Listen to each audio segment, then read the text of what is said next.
दिवसांपूर्वीच बागेमध्ये अशा प्रकारे मुळे निघाली। तर मुळे म्हणजे एकदम छोटी ही रोपं आहेत आणि ती हँगिंगमध्ये उगलेली होती। म्हटलं यांची वाढ होणार नाही म्हणून मी तोडून घेतले। आपण अशा प्रकारे स्वच्छ धुवून याची पालेभाजीसुद्धा बनवू शकतो। तर आज पाऊस खूप पडत होता आणि सर्वीकडे तुम्ही बघू शकता अशा प्रकारे पावसाचं वातावरण झालेलं आहे। पावसामध्ये काय होतं, पाऊस तर हवा आहे आपल्याला, परंतु सर्वीकडे खूप चिखल होऊन जातं किंवा पाणीच पाणी होऊन जातं आणि आपल्या झाडांना कधी-कधी जास्त पावसामुळे सुद्धा त्रास होऊ शकतो। काही झाडं जास्त पावसाने खराबसुद्धा होत असतात।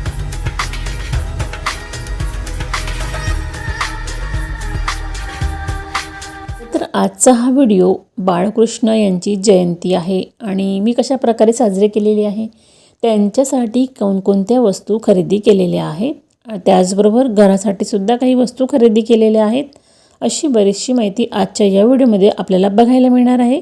तर नमस्कार, आपल्या चॅनलमध्ये सगळ्यांची मनापासून खूप खूप स्वागत आहे। तुम्ही कळगळीला बघू शकता कशा प्रकारचं फूल आलेलं होतं। माझ्याकडे अशा 2-3 प्रकारच्या आहेत, पण सध्या तर 2च प्रकार आहेत, तिसरं मला अजून मिळालेलं नाही, कारण ती कंद आहेत, बऱ्याच दिवसांनी ती खराब होऊन जात असतात।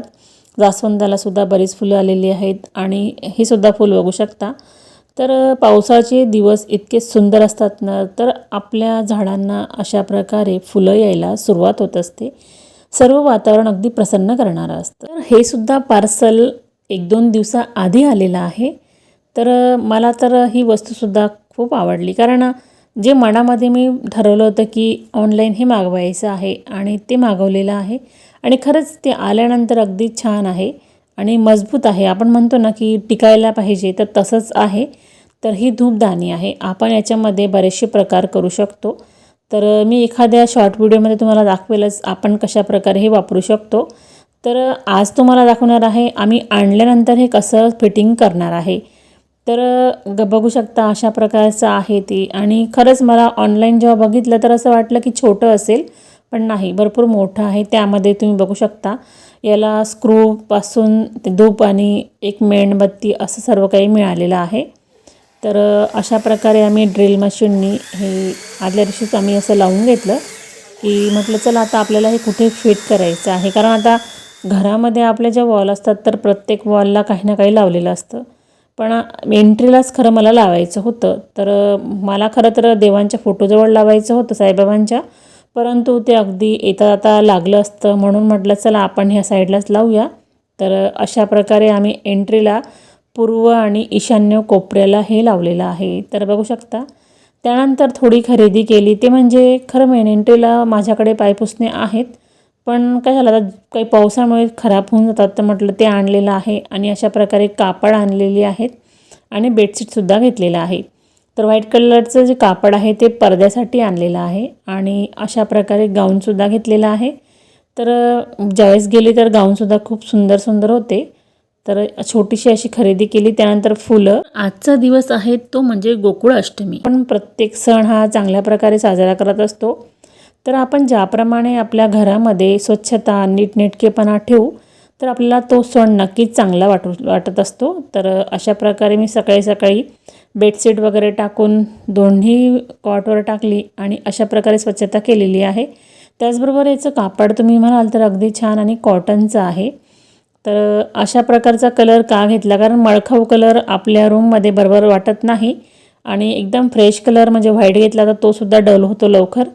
तर माझ्याकडे व्हाईटमध्ये भरपूर आहेत। तर बघा आता गार्डनमध्ये आलेली आहे, तर गार्डन कसं दिसतं आहे ना। सकाळी सकाळी म्हटलं चला आता आपल्याला पूजेला फुले हवी आहेत। आज श्रावण सोमवारसुद्धा आहे आणि बाळकृष्ण यांची जयंती, तर दोन्ही आपल्याला साजरे करायचे आहे। तर आज सकाळपासून मी बरीचशी कामं करायला सुरुवात केली। तर कामं करत करत मला भरपूर वेळ झाला। खरं तर सकाळची जी पूजा आहे ती माझ्या मुलीनीच केली होती आणि त्यामुळे मला जास्त शूटिंग काही करता आलं नाही। मी फुलं वगैरे अशा प्रकारे तोडून खाली नेली आणि थोडीफार पूजा केलेली आहे। त्यानंतर सायंकाळची माझी तयारी होती। तर आज मला जी बाळकृष्ण जयंती आहे ती अगदी मोठ्या उत्साहाने साजरी करायची होती, त्याकरता मला भरपूर वेळ पाहिजे होता आणि मार्केटलासुद्धा जायचं होतं। तर मी आदल्या दिवशी खरेदी करायला गेली शॉपमध्ये, तर मला तेव्हा त्या वस्तू मिळाल्या नाही। तर ते म्हणे की तुम्ही बाळकृष्णसोबत आणायला हवा होता, पण म्हटलं चला आपल्याला तर बऱ्याचशा गोष्टी अशासुद्धा घेता येतात म्हटलं तर घेता येतील, पण नाही, ते शक्य झालं नाही. म्हणून मी रिटर्न आली आणि मला आज जायचं होतं, तर मी आज ते सुद्धा घेऊन जाणार आहे. खरं तर मला यावर्षी आपल्या या बाळकृष्णाला दागिने बनवायचे होते, ते म्हणजे चांदीचे. परंतु आम्हाला सुतक पडलं आणि सुतकमध्ये माझे 13 दिवस असेच गेले. कारण आपल्याला देवपूजा करता येत नाही, देवांना हात लावता येत नव्हतं आणि मला या बऱ्याचशा गोष्टी करता येत नव्हत्या. त्यानंतर आल्या तर पाऊस पडायला लागला. 2-3 दिवस सारखा पाऊस पडायचा, तर बाहेर जाणंसुद्धा अशक्य झालं होतं. म्हणून खरं ह्या गोष्टी उद्भवल्या. परंतु आता बघेल पुढे कधीतरी नक्कीच घेईल. कारण आपण अशा रेडीमेडसुद्धा वस्तू घेतो, पण रोज आपण त्यांची अंघोळ वगैरे करतो. प्रत्येक वेळेस ते काढणं आणि त्यांना दागिने घालणं, त्याच्यापेक्षा म्हटलं चांदीच्या असल्या तर आपल्याला ह्या गोष्टी कराव्या लागणार नाही. फक्त सणावारांना आपण ते बदलू शकतो, आपल्या आवडीप्रमाणे त्या घालू शकतो. तर ही तयारी तर मी करणार आहे. तो दिवस बघू आता कधी उगवेल. तर तुम्ही प्रत्येक झाड बघितलं असेल, प्रत्येक झाडाला एकतरी फूल अशा प्रकारे लागलेलं आहे. खरं हे सगळं स्वच्छ करायला भरपूर वेळ लागत असतो, कारण माझं एका ठिकाणी नाही तर 4-5 ठिकाणी झाडं लावलेली आहेत आणि प्रत्येक ठिकाणी एवढीच झाडं आहेत. तर आजची माझी तुम्ही खरेदी बघू शकता. तर मी बाळकृष्ण यांना वस्त्र घेतलेले आहेत, वेगवेगळ्या प्रकारची फेटे घेतलेली आहेत, धूपदाणी बघू शकता इथे ठेवलेली आहे, त्यांचं ताट, काही गोष्टी जुन्या आहेत आणि काही नवीन खरेदी केलेल्या आहेत. त्यांना आसन आणि तुम्ही हे खाली बघितलं असेल दिव्याच्या खाली ठेवलेलं आहे, तर हे सुद्धा नवीन घेतलेलं आहे. तर हे ताटाखाली ठेवण्यासाठी किंवा देवपूजेमध्ये आपण याचा वापर करू शकतो. यावर्षी म्हटलं चला आपण त्यांना खड्यांचे दागिने घेऊया, तर त्याकरता मी पूर्ण सेट घेतला आणि हा पाळणा तर जुनाच आहे. पाळणा तर माझा 3-4 वर्षापूर्वीचा आहे. तर आपण कोणतीही पूजा करत असतो किंवा आपल्या घरामध्ये अशा प्रकारे आपण धूप लावत असतो, कारण हे लावल्यामुळे आपलं मन प्रसन्न होतं आणि आपण कोणतीही पूजा करू, काहीही करू, तर त्याच्यामध्ये आपलं मन लागत असतं. तर अशा प्रकारे बघू शकता यांना सकाळी मी वस्त्र घातली होती. सायंकाळचे 7:30 झालेले आहे आणि मला बाळकृष्ण भगवान यांचा जन्म करायचा आहे, तो म्हणजे 12 वाजता. बाळकृष्ण भगवान यांचा जन्म रात्री 12 वाजता झाला आणि नाळ छेदन म्हणतात, तर ती क्रिया करायची असते. तर त्याकरिता अशा प्रकारे मी बाळकृष्ण भगवान यांना एका टोपलीमध्ये ठेवलेलं आहे. फुलांनी पूर्ण त्यांना कवर केलेलं आहे आणि त्यामध्ये काकडी ठेवलेली आहे. ती काकडी म्हणजे ज्यावेळेस आपण आपलं एखादं बाळ होतं ना, की नाल कशी कापतात, तर त्यासाठी ते करायचं असतं. तर हॉलमध्ये सुद्धा सकाळी सकाळी मी अशा प्रकारे राधाकृष्णाच्या मूर्तीला आणि गोमातेला या ठिकाणी अशा प्रकारे ठेवून पूजाविधी केलेली आहे. कारण आपण म्हणतो ना, आपला हॉलसुद्धा तेवढा स्वच्छ आणि नीटनेटका असायला हवा. सकाळी जो काही स्वयंपाक बनवला तो नैवेद्य म्हणून ठेवला आणि सायंकाळी मला 12 वाजता बाळकृष्ण भगवान यांचा जन्म करायचा होता, तर त्याकरता लागणारा जो प्रसाद आहे तो म्हणजे धणे पंजिरी. प्रसादासाठी सुका मेवा, मखाणा आणि बडीशोप घेतली आहे, धण्याचं कूट घेतलेलं आहे, थोडीशी खसखस घेतली, त्याच्यामध्ये अजून खोबऱ्याचा किस घेतलेला आहे आणि मगजबी घेतली, थोडी चवीपुरती विलायची घेतलेली आहे. आपल्याला याकरता गावठी तूप आपण टाकून हा प्रसाद बनवायचा असतो आणि सगळं सारण तयार झालं म्हणजे आपण बारीक केलेली साखर टाकायची असते. तर ज्यावेळेस 12 वाजता जन्म करतो त्यावेळेस आपल्याला बाळकृष्ण भगवान यांना अशा प्रकारे घंटी वाजवून आणि टाळ्यांच्या गजरात त्यांना जागं करायचं असतं आणि त्यानंतर जी काही काकडी होती तिची आपण अशा प्रकारे 1 रुपयाच्या साहाय्याने नाळ कापून घ्यायची आहे आणि जी काही नाळ आहे ती दुसऱ्या दिवशी आपल्याला एखाद्या झाडाखाली आपण मातीमध्ये टाकू शकतो आणि जी उरलेली काकडी आहे ना, ती प्रसाद म्हणून सर्वांनी ग्रहण करायची असते. अशा प्रकारे आपण बाळकृष्ण भगवान यांचा जन्म करत असतो.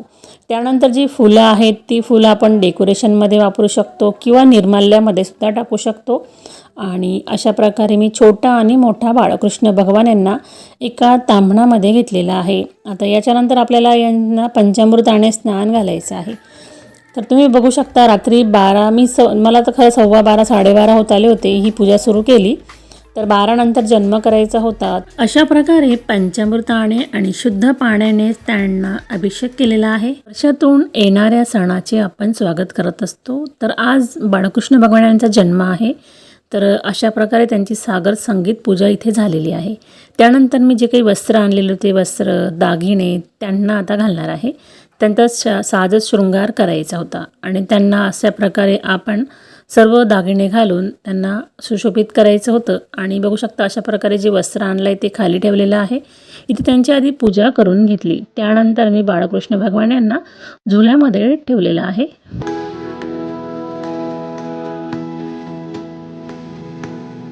सहसा आपण रात्री कधी पूजा करत नाही, परंतु अशा प्रकारे काही ज्या पूजा असतात ना त्या रात्रीच्या असतात आणि ते केल्याने सुद्धा आपल्याला प्रसन्न वाटत असतं आणि खूप समाधान वाटतं.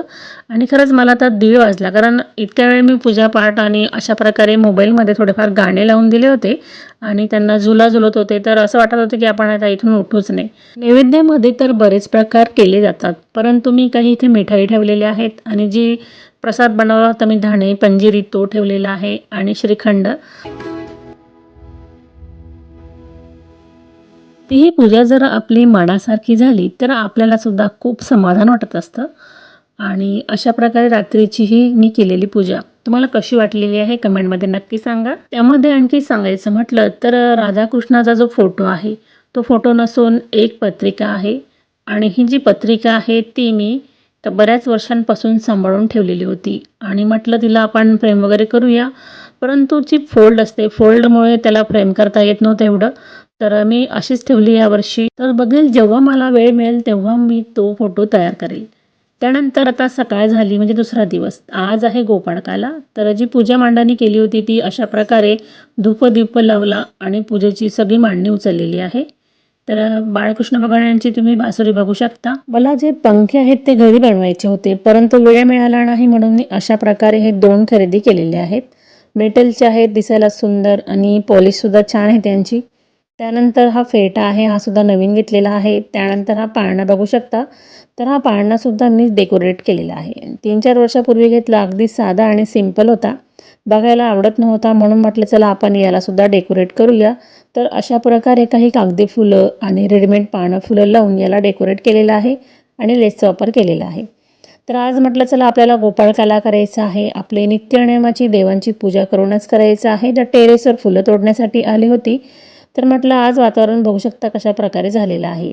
तर थोडा रिमझिम पाऊस तर होताच थोडाफार, पण झाडाला आलेली फुलं ही मनाला प्रसन्न करणारी असतात. तर माझे खरंच ज्यावेळेस मी टेरेसवर फुलं तोडायला जाते ना तर मला खूप समाधान आणि प्रसन्न वाटतं. कारण आपण जे कोणतं कष्ट करून एखादी गोष्ट करतो त्याला जर फळ आलं तर आपल्याला सुद्धा खूप भारी वाटत असतं. तर झाडाला लागलेली जी फुलं आहेत ती तोडायला घेतली. तर तुम्हाला वाटतं का पूर्ण झाडाची फुलं तोडावी? नाही ना, कारण काही झाडांना फुलं जर असली तर आपल्याला सुद्धा खूप भारी वाटतं. तर अशा प्रकारे फुलं तोडून झाली. आता बाकीची फुलं राहू देईल मी. चला आता थोडासुद्धा वेळ न करता आपण आजची पूजा बघूया. तर आज आहे बाळकृष्ण भगवान यांचा गोपाळकाला. तर त्याकरिता इथं आज सुद्धा मी थोडंफार डेकोरेशन केलेलं आहे. तर फ्लोटिंगमध्ये अशा प्रकारे फुलं ठेवली आणि जी काही फुलं तोडून आणली ना त्यांचंसुद्धा डेकोरेशन करणार आहे. तर आर्टिफिशियल फुलं, रिअल फुलं आणि गोपाळकाला बनवण्यासाठी लागणारं साहित्य. तर अशा प्रकारे मी घेतलेलं आहे आणि हा गोपाळकाला बनवणार आहे. तर खरंच याची चवसुद्धा खूप भारी लागते. आपण कधीतरी करत असतो, पण अशा निमित्ताने का असे ना ह्या अशा वस्तू बनवल्या जातात. तर यामध्ये दही टाकून बनवलेलं आहे. तर आपण याच्यामध्ये मीठ आणि लोणचंसुद्धा टाकू शकतो, परंतु आपण बरेचसे जण लोणचामध्ये काही काही जण हे टाकतात, लसूण टाकतात आणि त्याच्यामुळे आपल्याला देवांना हा नैवेद्य देता येत नाही. म्हणून मी तशा प्रकारे न टाकता अशा पद्धतीने बनवलेलं आहे. तर आपल्याला हवं असेल तर आपण लोणचं वगैरे असं आंबट वाटणाऱ्या ज्या वस्तू आहेत ते टाकून याला बनवू शकतो. थोडी नंतर साखर टाकलेली आहे आणि एकसारखं मिक्स करून अशा प्रकारे नैवेद्य दिलेला आहे.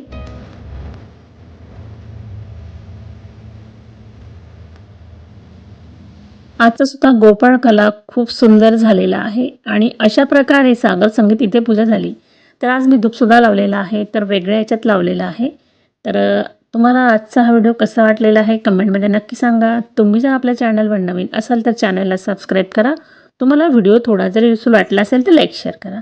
आपण परत पुन्हा भेटू अशा छान छान व्हिडिओंसोबत आणि युजफुल माहितींसोबत. तोपर्यंत काळजी घ्या आणि आनंदामध्ये राहा आणि कमेंटमध्ये लिहायला विसरू नका. रामकृष्ण हरी.